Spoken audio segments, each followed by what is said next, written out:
Toi aussi, ô lune, je t'attire jusqu'à moi.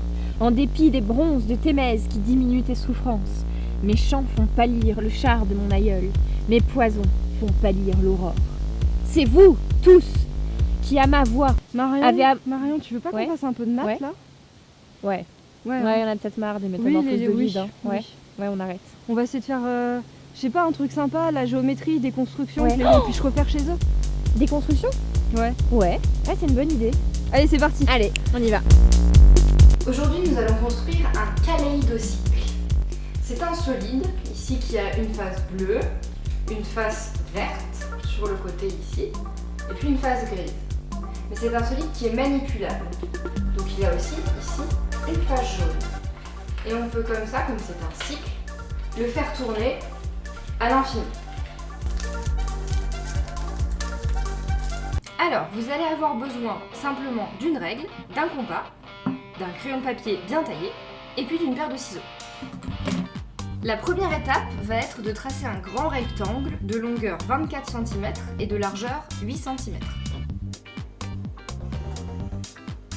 Et à ce stade, si comme nous vous avez oublié de prendre une équerre, sachez que n'importe quel type de feuille peut vous servir d'équerre. Par exemple, la feuille que tient Marion, là, a 4 angles droits. Et voilà, maintenant vous n'avez plus d'excuses quand vous avez oublié votre équerre en maths.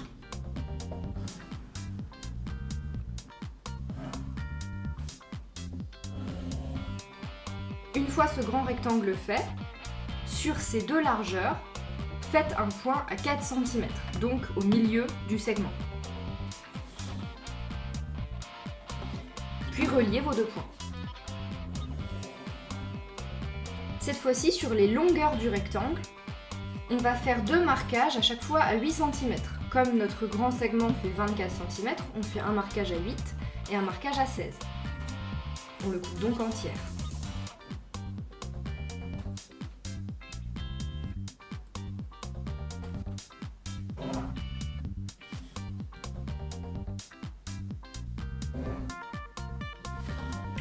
On obtient 6 petits rectangles dont on va tracer les diagonales, etc. avec toutes les autres diagonales.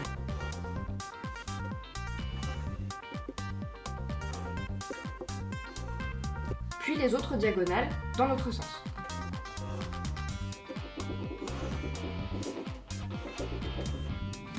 Ensuite, on trace les 3 segments qui coupent en deux les rectangles en passant par les points d'intersection des diagonales.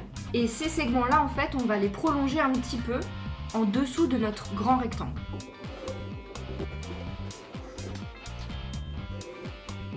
Une fois ceci fait, on va créer des losanges avec ce début de losange ici. On va créer un losange en dessous. Et pour ça, on va avoir besoin de se servir, Marion, du compas. Exactement. On prend donc la longueur d'un côté du losange et puis on la reporte en dessous. De même avec l'autre côté. On peut maintenant tracer le losange. Et on fera de même avec les deux autres losanges suivants.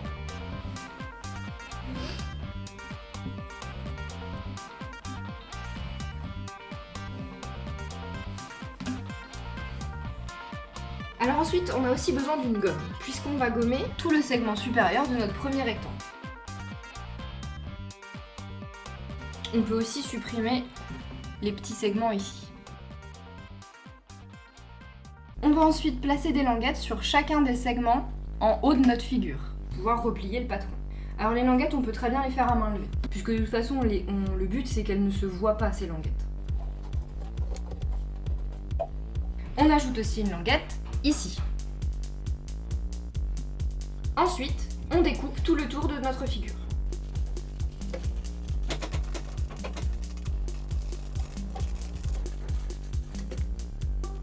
Il nous reste maintenant un peu de découpe à faire sur les 3 losanges qui se trouvent en bas de notre figure et les 3 losanges qui se trouvent en haut de notre figure. On va découper leur diagonale. Donc, on coupe ici, ici, ici, ici et ici.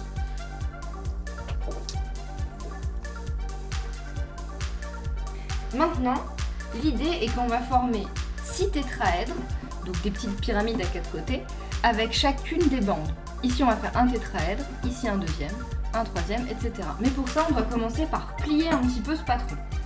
Pour se repérer, on va mettre un petit peu de couleur. On va plier sur toutes les lignes que nous on a tracées en vert, c'est-à-dire en fait toutes les lignes qui sont en diagonale. On marque bien les plis.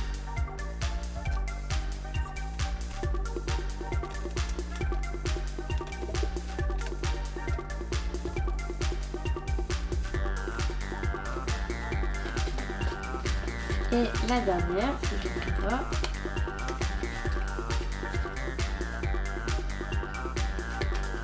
Et maintenant, ce n'est pas fini. On va aussi plier les languettes, évidemment. Dernière étape de pliage, une fois qu'on a plié les languettes, c'est de plier sur les lignes verticales. Sur les 5 lignes verticales.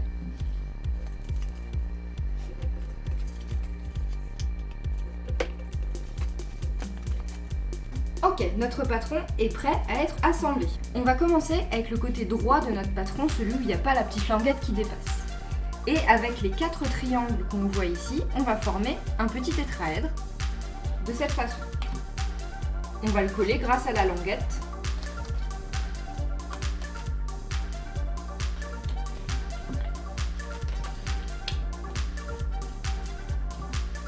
Ensuite, avec les 4 triangles suivants, on forme à nouveau une petite pyramide, un tétraèdre.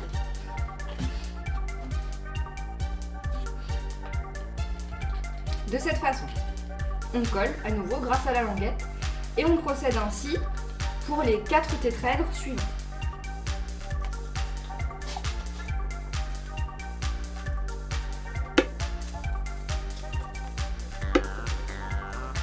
Alors attention au moment de coller le dernier tétraèdre, la languette qui est au-dessus, on n'y touche pas pour l'instant. On ne s'en sert pas pour assembler notre tétraèdre.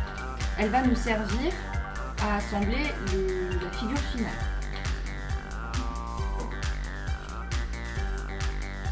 Une fois qu'on obtient ça, on arrive presque à la dernière étape. On va refermer pour former un anneau de tétraèdre et on va glisser notre dernière languette à l'intérieur du premier tétraèdre et le coller.